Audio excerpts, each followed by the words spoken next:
Assalamualaikum warahmatullahi wabarakatuh. Bertemu lagi dengan saya Beda Fikri Azizi dalam mata kuliah Pedagogi Olahraga. Pada pertemuan kali ini saya akan membahas tentang profesionalisme pendidik.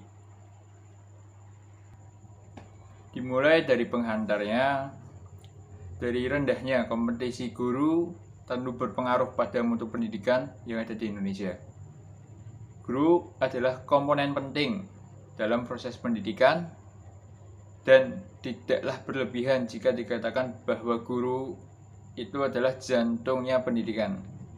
Namun data pada pendidik guru dari tahun ke tahun menunjukkan angka yang rendah, yaitu menunjukkan bahwa tidak semua pendidik guru menunjukkan kesediaannya untuk mengembangkan profesionalismenya. Oleh karena itu, pengembangan profesionalisme harus didorong oleh semua pihak yang terkait dengan guru dan pendidik guru.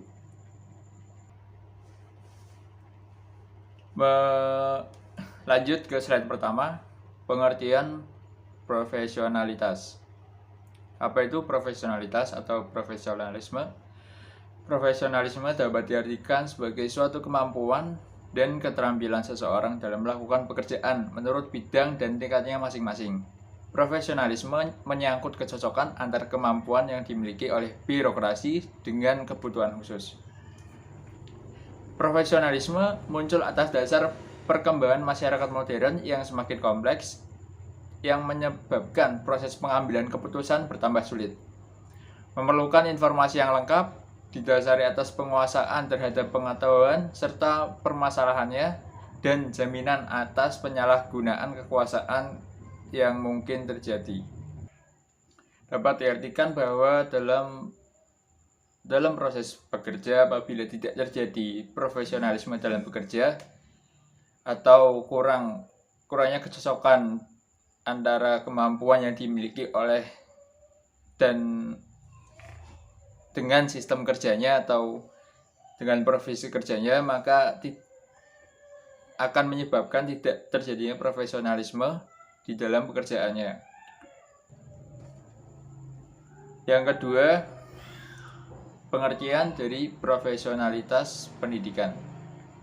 Menurut Rustiah, menyatakan bahwa pendidik profesional adalah seseorang yang memiliki pengetahuan, keterampilan, dan sikap profesional yang mampu dan setia mengembangkan profesinya. Ikut serta dalam mengkomunikasikan usaha pengembangan profesi dan bekerja sama dengan profesi yang lain. Pengertian lain dari profesionalisme pendidik adalah kemampuan dan keahlian khusus seseorang pendidik di bidangnya, serta telah berpengalaman dalam mengajar sehingga ia mampu melakukan tugas dan fungsinya sebagai pendidik dengan kemampuan yang maksimal, serta berkompeten sesuai dengan kriteria pendidik yang profesional. Di samping profesionalisme pendidik, pasti ada penyebab atau faktor kendala yang menghambat profesionalisme pendidik. Ada beberapa faktor. Yang pertama, ketidaksesuaian latar belakang keilmuan dengan bidang yang diajar. Yang kedua, masih terdapat guru-guru yang belum sarjana. Ketiga, rendahnya minat guru dalam mengembangkan diri.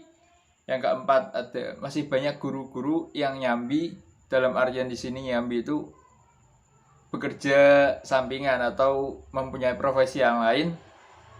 Yang ketiga, organisasi profesi guru belum berfungsi dengan baik. Dari faktor-faktor di atas, seharusnya ada upaya dari pemerintah untuk menanggulangi penyebab-penyebab yang menghambat dari profesionalisme pendidikan ini. Jika tidak dilangsungkan upaya, maka kualitas pendidikan yang ada di Indonesia dan kualitas profesionalisme pendidik yang ada di Indonesia semakin turun. Ada beberapa faktor atau beberapa hal yang perlu dimiliki agar menjadi pendidik profesional. Yang pertama, guru mempunyai komitmen pada siswa dalam proses belajar. Artinya bahwa komitmen tertinggi guru adalah pada kepentingan siswanya. Jadi apabila guru menyepelekan atau menggampangkan siswanya, menyepelekan komitmen terhadap siswanya, maka guru tidak dapat dikatakan menjadi guru profesional atau pendidik profesional. Yang kedua, guru menguasai secara mendalam bahan mata pelajaran yang akan diajarkan serta cara mengajarnya kepada siswa. Yang ketiga, guru bertanggung jawab memantau hasil belajar siswa melalui berbagai teknik evaluasi, mulai dari cara pengamatan dalam perilaku siswa sampai tes hasil belajar.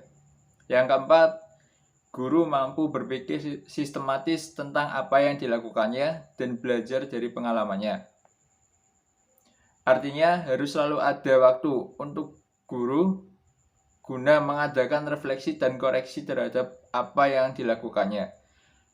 Untuk belajar dari pengalaman, harus tahu mana yang benar dan mana yang salah, serta yang baik dan yang buruk dampaknya pada proses belajar siswa. Yang terakhir, guru seyogyanya merupakan bagian dari masyarakat belajar dalam lingkungan profesinya. Terima kasih dan sekian. Apabila ada kesalahan kata atau tutur kata yang kurang pas atau kurang berkenan, mohon maaf ya sebesar-besarnya. Akhir kata, Assalamualaikum warahmatullahi wabarakatuh.